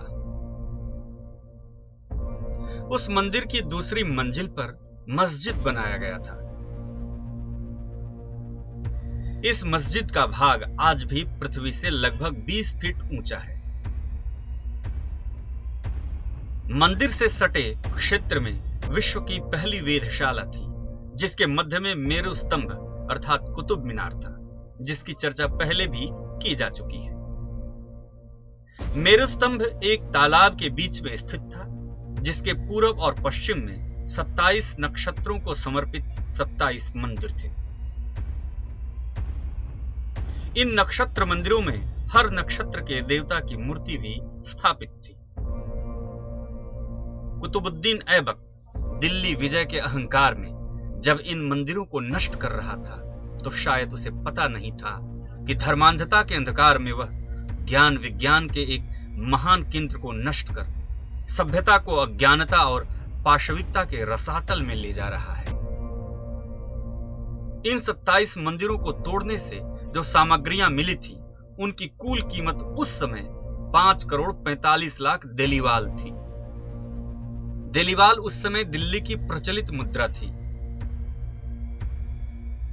आज बाजार में एक देलीवाल की संभावित कीमत 50 रुपए के करीब हो, अर्थात आज के मूल्य में इन 27 नक्षत्र मंदिरों को तोड़ने से प्राप्त सामग्रियां लगभग 3 अरब रुपए की कीमत की थी।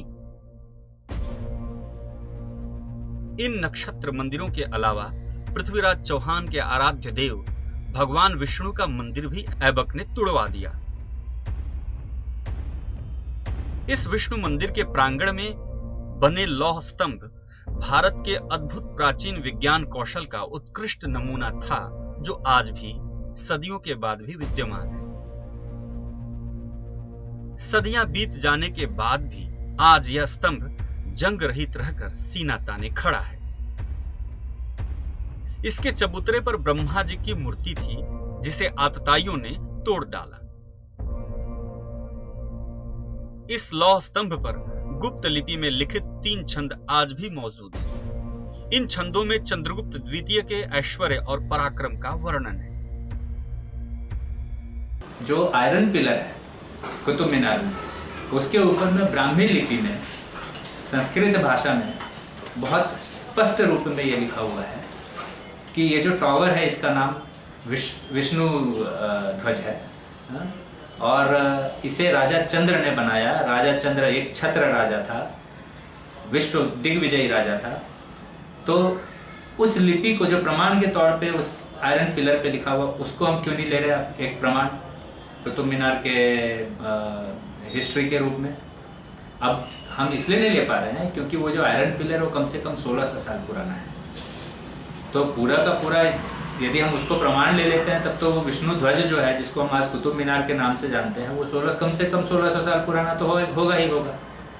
वो जो लोहे की लाट है, उस पर जो प्राचीन अभिलेख है वो ब्राह्मी लिपि में है, और उसमें किसी राजा चंद्र का नाम है। उस चंद्र को आधुनिक विद्वत्ता ने चंद्रगुप्त से आइडेंटिफाई किया है, और चंद्रगुप्त से आइडेंटिफाई करके फिर उन्होंने चंद्रगुप्त विक्रमादित्य किया है, क्योंकि गुप्त वंश के अंदर 2 चंद्रगुप्त हुए हैं, एक समुद्रगुप्त का पिता और एक समुद्रगुप्त का पुत्र। जो उसका पुत्र हुआ है उसको विक्रमादित्य कहते हैं। ऐसा माना जाता है कि वराहमीर के समय में इस पूरे क्षेत्र को मिहिरावली कहा जाता था, जो अब अपभ्रंश के रूप में महरौली के नाम से जाना जाता है। वराहमिहिर सम्राट विक्रमादित्य के राज दरबार के राज ज्योतिष थे। साथ ही साथ वो खगोल विज्ञानी और गणितज्ञ भी थे, जो मिहिरावली में अपने सहयोगियों के साथ रहकर गणित, विज्ञान और ज्योतिष शिक्षा का पठन पाठन किया करते थे। आक्रमणकारी कुतुबुद्दीन ऐबक द्वारा नक्षत्र मंदिरों और विष्णु मंदिर के तोड़ देने से उस समय के ज्ञान, विज्ञान और उत्कृष्ट सभ्यता संस्कृति का एक महान प्रतीक भी नष्ट हो गया। इन 27 मंदिरों को तोड़कर जो कुव्वतुल इस्लाम मस्जिद बनाई गई, ये मध्ययुगीन इतिहास की सबसे बड़ी बर्बरता का उदाहरण भी है। ये केवल किसी पराये इतिहास लिखने वालों ने नहीं लिखा, बल्कि उन इस्लामिक इतिहासकारों ने भी इस बात को स्वीकारा है। हालांकि उनका स्वीकारने का कारण और उद्देश्य अपने मुसलमान भाइयों में गुणगान गाना ये था, या अपने बादशाह की शौर्य कथाओं को रंगीन बनाकर पेश करना भी था। हम अगर देखें तो यहाँ पर उन चीज़ों के निशान आज भी मौजूद है, इतने सालों बाद भी, जो सीधे सीधे भारतीयता या हिंदू के साथ जोड़े जाते हैं। कुव्वतुल इस्लाम मस्जिद, मेरु स्तंभ या विष्णु ध्वज अर्थात कुतुब मीनार वेदशाला के ही 27 नक्षत्र मंदिरों को ध्वस्त कर उसकी सामग्रियों से बनवाया गया था। इसके कई साहित्यिक और संरचनात्मक प्रमाण मस्जिद के चप्पे चप्पे पर दिखाई देते हैं। भारतीय पुरातात्विक सर्वेक्षण के महानिदेशक अलेक्जेंडर कनिंघम के सहयोगी जेडी बैगलर ने 1871-72 में प्रस्तुत अपनी रिपोर्ट में कहा कि मस्जिद वाले स्थान पर एक विशाल मंदिर के अस्तित्व होने की पूरी संभावना है।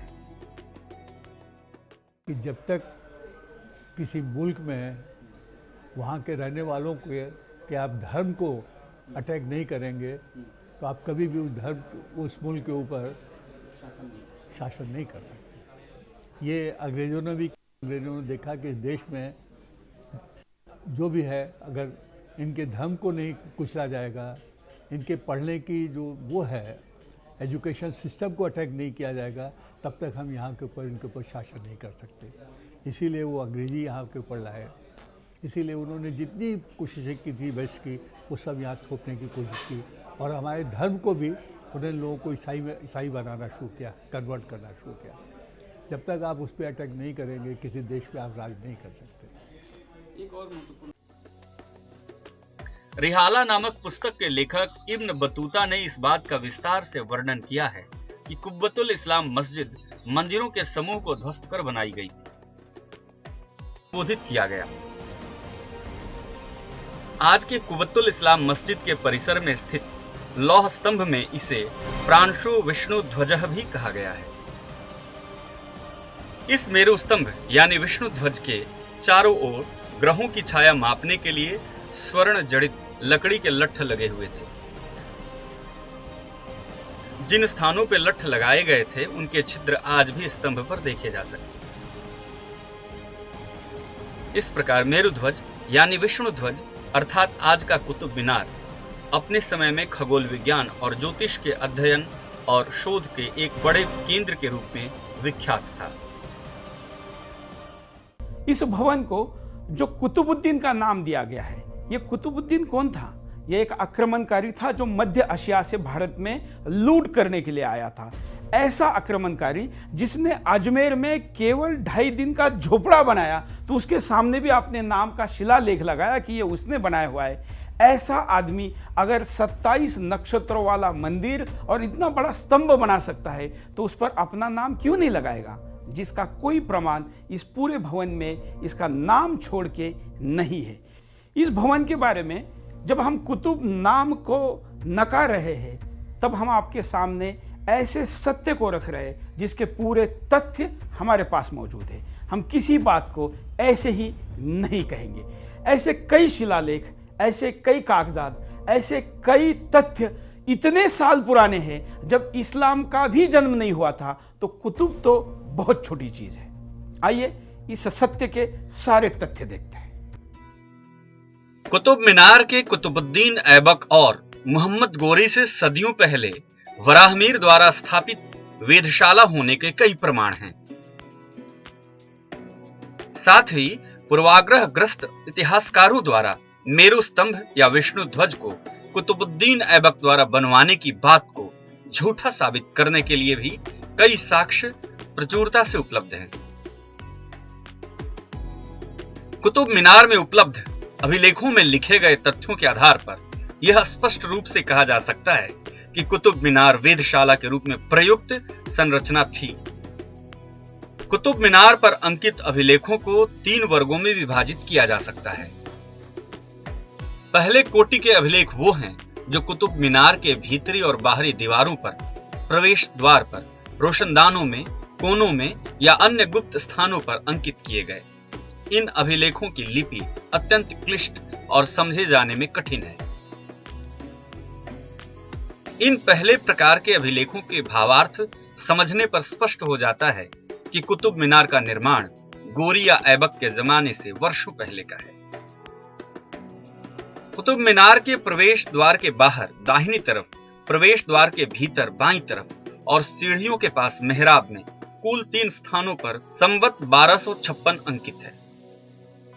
संवत 1256 यानी 1169 ईस्वी।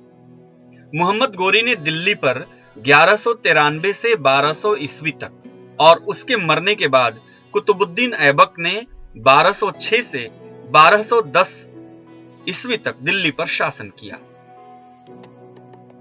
स्पष्ट है कि कुतुब मीनार में अंकित 1256 संवत यानी 1169 में कुतुब मीनार मौजूद था और यह ऐबक के द्वारा निर्मित नहीं है बल्कि इसके जमाने से वर्षों पहले का है। कुतुब मीनार की दूसरी मंजिल पर अंकित एक अभिलेख में संवत 1204 अंकित है, लेकिन खरोंच के कारण कुछ इतिहासकार 2 को 7 पढ़ते हुए इसे 1704 मान लेते हैं। लेकिन जम्मू कश्मीर के पूर्व मुख्य न्यायाधीश कंवर सेन ने इसे संवत 1204 ही माना है। संवत 1204 के अनुसार यह अभिलेख सन 1147 ईस्वी का है, जो पृथ्वीराज चौहान के शासनकाल से भी पहले का है। कुतुब मीनार के रोशनदानों और अंदर कई अन्य जगहों पर कूट अक्षरों में गणनाएं अंकित हैं। एक ऐसी ही गणना में 1 से 9 तक के अंक के सामने सा, त्रो, स्त आदि लिखा हुआ है। चूंकि कुतुब मीनार एक वेधशाला थी, इसलिए निश्चित रूप से कहा जा सकता है कि वराह मिहिर अथवा उनके शिष्यों ने नवग्रहों की गति अथवा चलन के संबंध में इन गणनाओं को अंकित किया होगा। कुतुब मीनार में प्राप्त दूसरी प्रकार के अभिलेख भी स्पष्ट संकेत देते हैं कि यह एक हिंदू मूलक संरचना है। कुतुब मीनार के मुख्य प्रवेश द्वार के बाईं तरफ एक अभिलेख में संवत 1464 समाप्त, सविता आदि शब्दों से बना एक वाक्य अंकित है। इसमें समाप्त और सविता यानी सूर्य का अर्थ स्पष्ट है, जो यह सिद्ध करने के लिए पर्याप्त है कि यह विष्णु स्तंभ एक हिंदू मूलक निर्माण था। जहाँ कोई कुछ मिला या नहीं मिला, कोई मंदिर पर कोई संपत्ति गड़ी हुई है, सोना गड़ा हुआ, इसके लिए यहाँ के एसआई और सारे सक्रिय हो जाते हैं। लेकिन प्रत्यक्ष दिख रहा है कि कुतुब मीनार जिसका नाम है, कुतुबुद्दीन ऐबक कब हुआ? 1208 में, और 1212 में वो चला गया। 4 साल में जो मीनार जो 10,000 वर्ष पुरानी है, जो लोहे की एक अद्भुत कृति है दुनिया के लिए, जो दुनिया के लिए एक आश्चर्य है कि लोहे का एक ऐसा मीनार जिस पर जंग नहीं लगता आज तक, उसका निर्माण कुतुबुद्दीन ऐबक ने कराया था क्या 4 साल में? ये हास्यास्पद है और दुर्भाग्य है कि इसके सुन करके भी देश के इतिहासकारों के मन को कष्ट नहीं होता। कुतुब मीनार की तीसरी मंजिल पर अंकित एक अभिलेख में पृथ्वी निर्पह स्तंभ अंकित है। इसे शुद्ध संस्कृत में पृथ्वी नृपह स्तंभ लिखा जाना चाहिए था। नृपह मतलब राजा। यह स्पष्ट करता है कि यह अभिलेख पृथ्वीराज चौहान, जिनका शासनकाल 1175 से 1193 ईस्वी तक रहा है, के शासनकाल में किसी राज कारीगर या अन्य किसी व्यक्ति द्वारा उस स्थान पर अंकित किया गया होगा। जिसकी संस्कृत भाषा की जानकारी कम थी, इसलिए उसने पृथ्वी नृपह की जगह निर्पह लिखा। कुतुब मीनार की 5वीं मंजिल पर एक अभिलेख को स्पष्ट रूप से पढ़ा जा सकता है। इस अभिलेख में ओम, स्वस्ति, देवपाल जैसे शब्दों का प्रयोग हुआ है। इस अभिलेख में इसे विश्वकर्मा प्रासाद माना गया है। विश्वकर्मा हिंदू मान्यताओं में निर्माण और शिल्प के देवता माने गए हैं। हो सकता है उनके नाम पर इसे विश्वकर्मा प्रासाद कहा गया हो। इस अभिलेख में संवत 1426 अंकित है, यानी 1371 ईस्वी, अर्थात इस काल तक मेरु स्तंभ या विष्णु ध्वज को हिंदू मूलक निर्माण ही माना जाता रहा। कुतुब मीनार से प्राप्त अभिलेखों में संवत वर्षों का उल्लेख और साथ ही साथ उन अभिलेखों में हिंदू मूलक शब्दों का उल्लेख इस बात की ओर स्पष्ट इशारा करते हैं कि कुतुब मीनार कुतुबुद्दीन ऐबक से वर्षों सदियों पहले का निर्माण रहा है और इसके हिंदू मूलक होने की पूरी पुष्टि हो जाती है। यह स्पष्ट है। कुतुब मीनार में तीसरे प्रकार के अभिलेख वो हैं जिसे मोहम्मद गोरी, उसके बड़े भाई गयासुद्दीन, इल्तुतमिश, अलाउद्दीन खिलजी, फिरोज शाह तुगलक और सिकंदर लोधी के द्वारा बनवाया गया। अरबी और फारसी में लिखे इन अभिलेखों में फिरोज शाह तुगलक और सिकंदर लोधी के अभिलेखों को ही विश्वसनीय माना जा सकता है, जिसमें कुतुब मीनार पर बिजली गिरने और उससे क्षतिग्रस्त हुए मीनार के जीर्णोद्धार का वर्णन है। शेष सभी अभिलेखों में निर्माणकर्ताओं ने अपनी प्रशंसाएं अंकित करवाने में कोई कोर-कसर नहीं छोड़ी।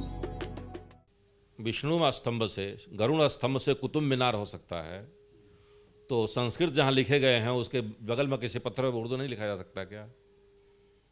तो जो भी बनाता है अपना लिखता है। यहाँ तक आज घर बना रहे हैं हम, तो घर के बाहर लिख देते हैं कि किस सन में बना, फला भवन बन गया। तो उसका मतलब थोड़ा हो गया कि जिसका नाम लिखा है वो ईंट रखा है, वो तो बाद में जब पूरा होता है बिल्डिंग तो नाम लिख जाते हैं।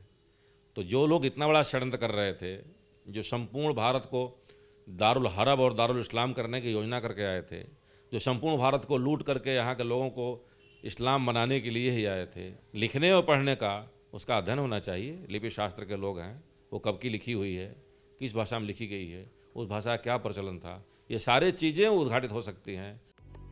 लेकिन सबसे आश्चर्य इस बात का है कि जिस कुतुबुद्दीन ऐबक को कुतुब मीनार के निर्माण का श्रेय इतिहासकार उसे देते हैं, उसका नाम किसी भी अभिलेख में नहीं आया है। आश्चर्य है कि अजमेर में 2.5 दिन का झोपड़ा बनवाने के बाद जिस ऐबक ने पूरे गर्व के साथ अपना नाम शिलालेख पर निर्माता के रूप में अंकित करवाया, उसे कुतुब मीनार के सामने निर्माणकर्ता के रूप में अपने नाम का शिलालेख लगवाने में शर्म क्यों महसूस हुई? एक बड़ा सवाल है। इस कुतुबुद्दीन का असली मालिक जो था वो मोहम्मद घोरी था, जो तब का बादशाह था। उसी ने ही घोषणा की थी कि मेरे बाद कुतुब मालिक रहेगा, या जिसको हम बादशाह कहेगा, इस राज व्यवस्था को देखेगा, ये कहा गया था।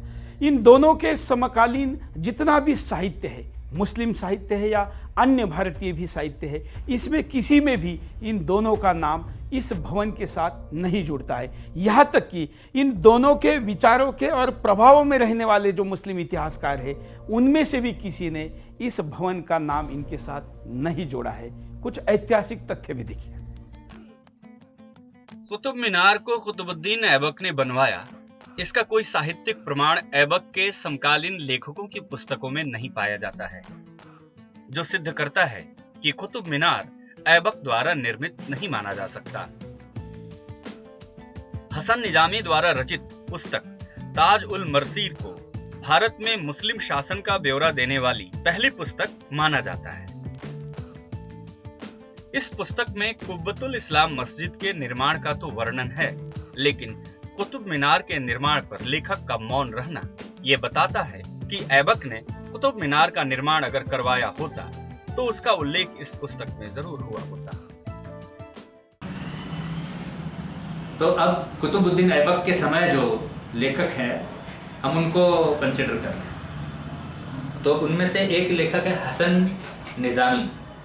उसने एक किताब लिखा था ताजुल मासी, और उस किताब में उसने कुतुबुद्दीन ऐबक, इल्तुतमिश, इन सब के बारे में चर्चा की है। और उसमें उसने जामे मस्जिद की चर्चा की है कि करीब 26-27 मंदिरों को तोड़ करके जामे मस्जिद को बनाया गया है। लेकिन अब ये बात अलग है कि जामा मस्जिद हमने शाहजहां के नाम पे डाला हुआ है, दिल्ली में किस जामे मस्जिद की बात कर रहा है, ये इतिहासकार खोजे उस चीज़ को, लेकिन उसने कुतुब मीनार के बारे में कुछ नहीं लिखा।